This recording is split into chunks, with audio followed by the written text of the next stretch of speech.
of life yourself. People give less knowledge and more with you. खुद लड़नी पड़ती है जिंदगी की लड़ाई, लोग साथ कम ज्ञान ज़्यादा देते हैं. Good morning everyone, myself Jagdi Jawan from class 8. Today I am deliver a speech on the hygiene needs of body and environment. The first task in body hygiene is to find water, soap and other cleaning material.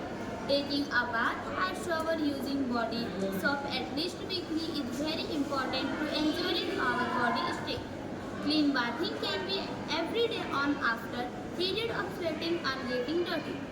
The genitals and the anal region to be cleaned will because of the natural secretion of these areas.